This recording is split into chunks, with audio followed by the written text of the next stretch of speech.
Welcome guys to the YouTube channel SE Means Success।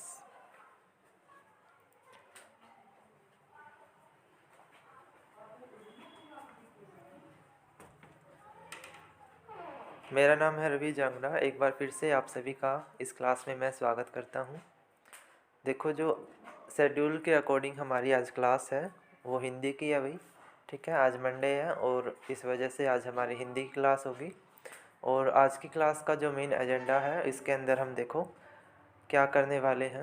एक important topic cover करेंगे आज। ठीक है, हमारे जो टॉपिक्स बचे हुए हैं पहले हम उन टॉपिक्स को कवर कर देंगे, उसके बाद हम टॉपिक वाइज फिर क्वेश्चंस भी शुरू कर देंगे। ठीक है भाई, जल्दी से जल्दी। ओके, तो आज का जो टॉपिक है, आज का जो टॉपिक हमारा है, इस टॉपिक का नाम क्या है?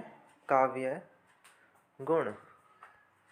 देखो भाई, काव्य गुण का क्वेश्चन भी देखने को मिल जाता है तकरीब एक दो बार। जब से ये हिंदी साहित्य वाले क्वेश्चन एग्ज़ाम में आना शुरू हुए हैं तो काव्य गुण का क्वेश्चन भी आने के पूरे चांसेस हैं। ठीक है, तो मैं नहीं चाहता कि आपका कोई भी मार्क्स कटे कहीं से भी, है ना। हिंदी साहित्य की वो पीडीएफ जो मैंने दी थी ना, वो बहुत ज़्यादा इम्पोर्टेंट है। मैं बार बार बोलता हूँ, वो पीडीएफ जिसने नहीं ली है वो ग्रुप से शेयर कर ले। ठीक है, ग्रुप में डाल रखी है मैंने। और दूसरी बात, वहाँ के मैंने क्वेश्चंस भी करवाए थे काव्य के। ठीक है, तो वो भी कर लीजिएगा भाई। आज का जो टॉपिक है काव्य गुण, सबसे पहले जानेंगे काव्य गुण होता क्या है। देखो भाई, जब हम कविताएं पढ़ते हैं, ठीक है, कविताओं की जो पंक्तियां हैं ना, पंक्तियों के अंदर शब्दावली प्रयोग होती है। ठीक है, क्या होती है? शब्दावली, यानी उनको शब्दों को लिखने का तरीका भी, जो हमारे शब्द लिखे गए हैं वो शब्द किस प्रकार से लिखे गए हैं उसे आप बोलते हैं शब्दावली। ठीक है, हमारे जो हिंदी के पुराने कवि हुए हैं वो इस चीज़ को काव्य गुण बोलते हैं, कि जो हमारा काव्य है या कविता है उसमें कौन सा गुण है। ठीक है, उसकी शब्दावली कैसी है, शब्दों का प्रयोग किस प्रकार से हुआ है, उसे ही आप कहते हैं अभी काव्य गुण। ठीक है, काव्य गुण हम किसे कहते हैं? जो कवितावली या कविता की जो शब्दावली है, ठीक है, कवितावली भी बोल देते हैं या शब्दावली। ठीक है, कविता में प्रयोग होने वाले जो शब्द हैं उनको ही आप कहते हैं काव्य गुण। ठीक है, इतनी बात क्लियर हो गई। क्वेश्चन यहाँ से कैसे बनता है? आपसे गुणों के बारे में पूछा जा सकता है कि ये जो गुण है वो किसने प्रयोग किया या कौन से कवि ने इसका प्रयोग किया है। ठीक है, हिंदी में ये गुणों का प्रयोग होना कैसे शुरू हुआ।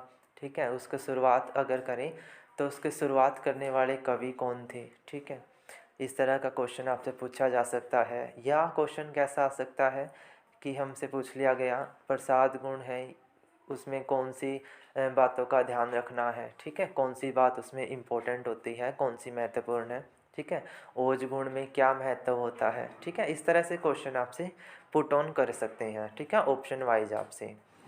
लास्ट जो ग्राम सचिव का पेपर हुआ था उसमें माधुर्य गुण के रिलेट करके क्वेश्चन बनाया गया था कि माधुर्य गुण जो है उसको किसने लेके आया है। इस तरह से क्वेश्चन था कि माधुर्य गुण का अगर प्रयोग हुआ तो कौन से कवि की वजह से हुआ है। ठीक है, इस तरह का क्वेश्चन आपका आया था।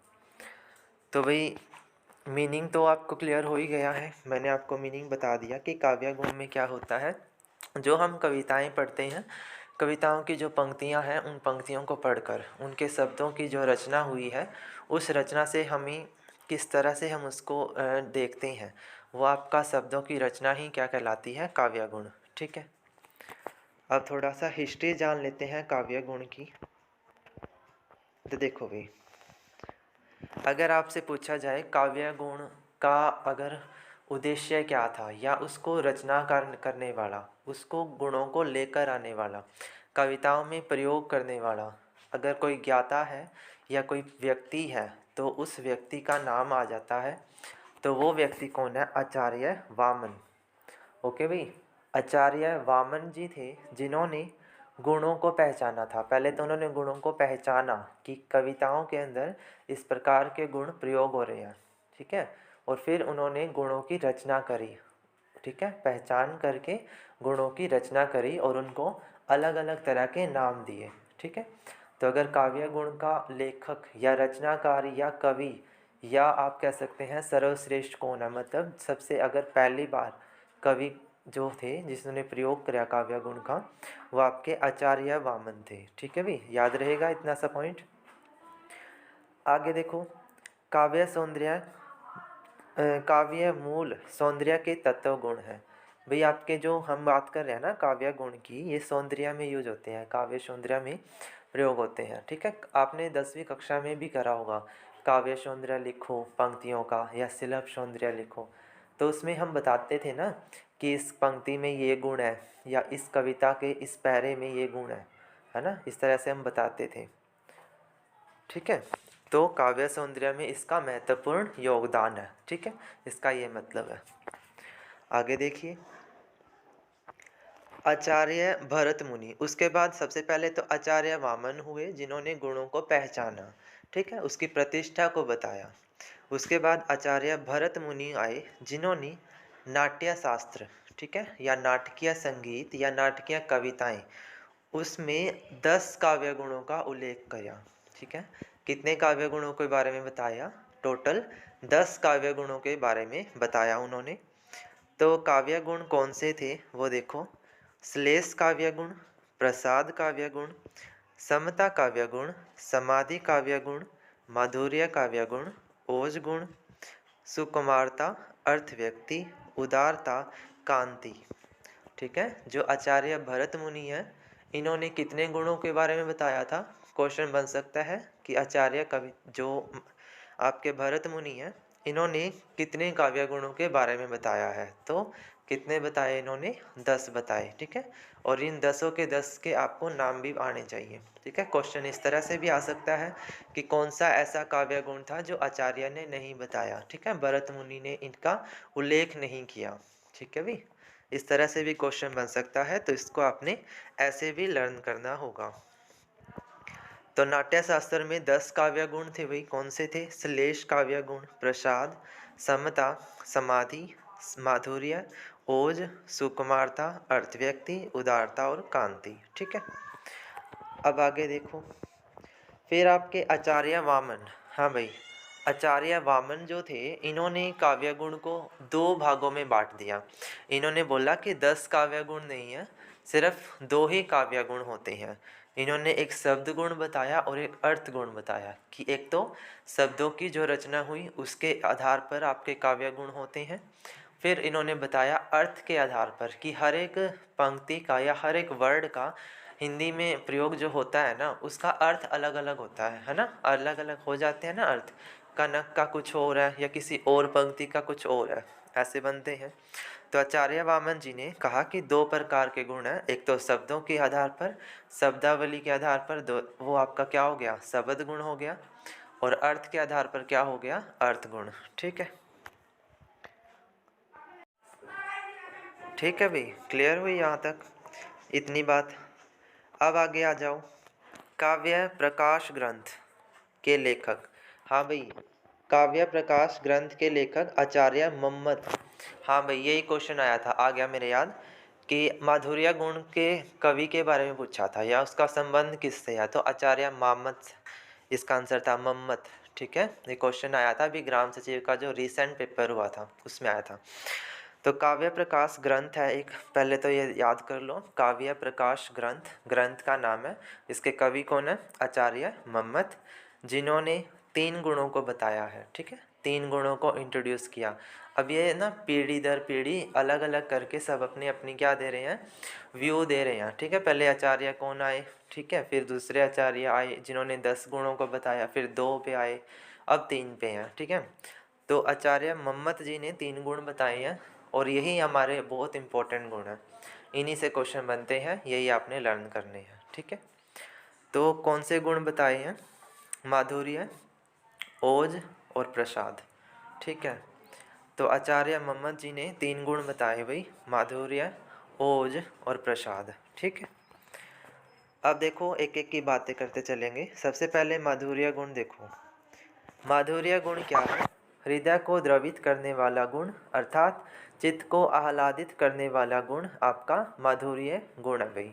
ठीक है, कहता है हृदय को द्रवित करना, यानी हमारे दिल को ठंडक पहुंचाने वाला, हमारे दिल को, हृदय को जो है ऐसी अनुभूति देना कि हम जो है खुशी हो जाएं, खुश हो जाएं, ठीक है। पंक्तियों को पढ़कर खुश हो जाएं, मतलब हमारा मन बिल्कुल शांत हो जाए, ठीक है, खुश हो जाए, हृदय को द्रवित कर दे। ऐसा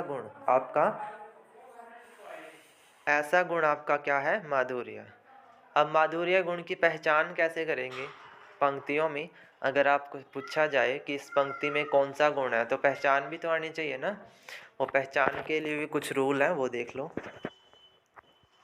सबसे पहले आपका टै वर्ग जो व्यंजन होता है भाई, टै वर्ग वाला, टै ठै डै डै डै, जो भी आपके यहाँ टै वर्ग वाले, इनको छोड़कर जो भी वर्गों के अक्षर हैं वो सारे आपके इस गुण में आते हैं, ठीक है। मतलब इन अक्षरों से शुरू होने वाले अगर वर्डिंग आपके पैराग्राफ में है तो आपका इस गुण में आ जाएगा, है भाई। तो आपका कौन सा गुण आ जाएगा? माधुर्य गुण आ जाएगा। इसके बाद आता है संयुक्ताक्षरों का अभाव।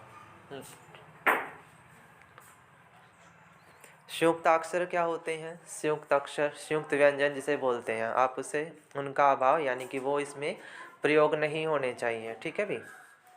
सामसायिक पदों का अभाव यानी कि आपके जो समास होते हैं, समास का प्रयोग इसमें कम होता है, समास का प्रयोग नहीं होना चाहिए, अल्प मात्रा में होना चाहिए। मधुर रचना होनी चाहिए, मधुर रचना है तभी तो वो हृदय को आह्लादित करती है, हृदय को पसंद आती है, दिल को, है ना। मधुर रचना है, कोमल रचना है, ठीक है। श्रृंगार रस की रचना इसमें होती है। लघु रै और अण इसका प्रयोग होता है, यानी छोटा रै, है ना, ये मात्राएं होती हैं रै की, एक ये वाली एक ये वाली, तो उनका प्रयोग होता है, ठीक है। ठीक है भाई, ये एग्जाम्पल देख लीजिएगा।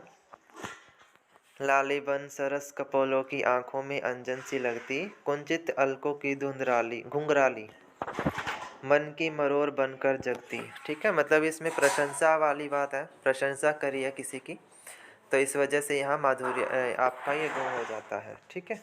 हम जो पढ़ रहे हैं माधुर्य गुण, माधुर्य गुण में यही है ना कि ये हमें अच्छा है और मधुर रचना होती है, पंक्तियाँ एकदम इस तरह से होंगी। भाई आगे देखो, दूसरी कैटेगरी में आ जाओ। ओज गुण आता है। अब ओज गुण क्या है? जिस काव्य को पढ़कर ओज, उत्साह, दीप्ति, आवेश, पौरुष, वीरता, साहस, ये सारे गुण हैं इसके। ओज गुण में उत्साह, ओज, दीप्ति, आवेश, पौरुष, वीरता और साहस, ये सारे काव्य हैं, ठीक है, इनका प्रयोग होता है। टै वर्ग के व्यंजन का अत्यधिक प्रयोग होगा इसके अंदर, ठीक है। जो हम वहाँ पे कर रहे थे ना कि टै वर्ग नहीं होना चाहिए, वो यहाँ पर होगा। फिर है आपका संयुक्ताक्षरों की अधिकता, संयुक्ताक्षर इसमें प्रयोग होंगे। सभी वर्गों के प्रथम और द्वितीय वर्णों का संयोग इसमें होता है, जैसे कै, चै, छ, ठीक है। तुच्छ, शब्द, मच, ठीक है, पहला वर्ण है और दूसरा वर्ण है कै वर्ग का, ठीक है। कै, चै और छ। कै वर्ग का पहला वर्ण, च वर्ग का च पहला वर्ण और छ उसका दूसरा वर्ण है, ठीक है। वर्गों का क्या बोला? प्रथम और द्वितीय वर्णों का संयोग होना चाहिए, उनसे जुड़ा हुआ होना चाहिए। आदि रै जो होती है उसकी अधिकता होती है, अभी बताया ये तो। अबर, मरकट, अर्क, वक्र, यानी रै की जो आदि मात्रा है वो। समासिक पदों का बहुल्य, उनका प्रयोग ज़्यादा होगा। वीर, रौद्र, भयानक और विभत्स रस का प्रयोग होगा, ठीक है। वीर, रौद्र, भयानक और विभत्स रस का प्रयोग होगा, ठीक है। हिमाद्री तुंग श्रृंग से प्रबुद्ध सुध भारती, स्वयं प्रभा समुज्ज्वला सब, ठीक है भाई। तो देखो उदाहरण, हिमाद्री तुंग श्रृंग से प्रबुद्ध सुध भारती, स्वयं प्रभा समुज्ज्वला स्वतंत्रता पुकारती। यहाँ पर वीरता का है, ठीक है, और साहस की बात है, ठीक है। मतलब वीरता का वीर रस, ठीक है, भयानक रस, रौद्र रस या आपका विभत्स रस, इनका जहाँ पर प्रयोग होता है तो वहाँ पर आपका ओज गुण हो जाता है, ठीक है, ये ध्यान रखना है। सिंपल है बिल्कुल। एक लास्ट और देख लो, प्रसाद गुण। प्रसाद गुण में सरलता की बात होती है, ठीक है, पंक्तियों में सरलता पाई जाती है, ठीक है। जो आपने वाक्य लिखे हैं वो बहुत ज़्यादा सरल होंगे, आसानी से समझ आ जाएंगे, ठीक है। उनकी भाषा आसान होगी। जैसे अवधी भाषा की पंक्तियाँ होती हैं वो हमें समझ नहीं आती, ब्रज भाषा की पंक्तियाँ हैं वो समझ में नहीं आती। लेकिन अगर कोई सिंपल कविता है उसको आप आसानी से पहचान सकते हैं ना, उसका अर्थ समझ सकते हैं। तो ऐसी जो पंक्तियां हैं वो प्रसाद गुण की कैटेगरी में आती हैं, ठीक है। काव्य रचना सहज भाव से हृदय में व्यापक होती है और काव्य का सरलता व सहजता से अर्थ बोध हो जाए, यानी अर्थ जो है उसका वो आसानी से आप बोध कर लो, आसानी से समझ सको, वो आपका प्रसाद गुण है, ठीक है। काव्य में स्पष्टता होती है, यानी जो पंक्तियाँ लिखी गई हैं वो बहुत स्पष्ट हैं, ठीक है। उसको आप पढ़ते ही समझ जाओगे कि इसका क्या मतलब है, अभी उदाहरण से भी बताऊंगा। काव्य की व्याख्या की ज़रूरत नहीं होती है, ठीक है, उसको व्याख्या करने की ज़रूरत नहीं है, अपने आप से सरलीकरण हो जाता है, सरलतापूर्वक आपका वाक्य समझ में आ जाता है, ठीक है। प्रसाद गुण की उपमा ऐसे घुले हुए वस्त्र से की गई है जिसमें जल सहजता से व्यापक है ना। इसकी उपमा यानी तुलना करी है कि जैसे वस्त्र, there is a no other, ठीक है, हमारे पास कोई रास्ता नहीं है कि हम इसको कैसे लर्न करें। एक दो बार, दो तीन बार आप इस जब रिकॉर्डिंग देखोगे ना इस वीडियो की, आपको ऑटोमेटिकली समझने आना शुरू हो जाएगा। और ये पीडीएफ मैं शेयर करूँगा, पीडीएफ से आपको और ज़्यादा क्लैरिटी हो जाएगी, ठीक है। तो ये तो ध्यान में रखना है, ओके। जैसे उदाहरण देखो, वह आता दो टूक कलेजे के करते पछताता पथ पर आ जाता। मतलब वह आता भी है, दो टूक कलेजे पर करता, यानी एक ऐसी बातें कहता है जो कलेजे को सीधा छीनती है, मतलब एक कटु वाक्य कहता है ऐसे। पछताता है लेकिन फिर पथ पे चला जाता है ना। लेकिन अपनी बातों पर पछताता है और फिर भी अपने रास्ते से नहीं भटकता, अपने रास्ते पर जो है वो चला जाता है, ठीक है। बिल्कुल सिंपल सी पंक्ति थी ना, हम आसानी से समझ पाए, एक बार में ही समझ आ गई। लेकिन जो पीछे वाली पंक्तियाँ थी वो देखना जरा एक बार, यही मादरी वाली थी, इसको हम आसानी से समझ नहीं पा रहे हैं क्योंकि ये प्रसाद गुण नहीं है ना। प्रसाद गुण क्या होता है, सरलता से जो समझ आ जाए। तो आई थिंक समझ आ गया होगा, बट अगर कोई दिक्कत रह जाती है तो आप मेरे से सीधा डायरेक्ट कांटेक्ट कर सकते हैं मेरे व्हाट्सएप ग्रुप से जुड़कर, ठीक है। आप मुझे मैसेज कर सकते हैं, ठीक है, मैं आपको वहाँ भी क्लियर कर दूँगा पॉइंट, आप जो है पूछना शुरू करें भाई, ठीक है। तो आज की क्लास में इतना ही। क्लास में आने के लिए आपका शुक्रिया, और क्लास अच्छी लगी है तो लाइक कर दीजिएगा बेटा, क्लास को लाइक कर दीजिएगा, शेयर कर दीजिएगा। चैनल पर नए आए हैं तो चैनल को सब्सक्राइब कर लीजिएगा, ठीक है। और अगर ग्रुप में ऐड होना चाहते हैं तो आप मेरे को बता दीजिएगा, आप कमेंट में लिख के, ठीक है, आपको ऐड कर दिया जाएगा भाई, ठीक है। Thank you so much to joining me here guys, thank you so much.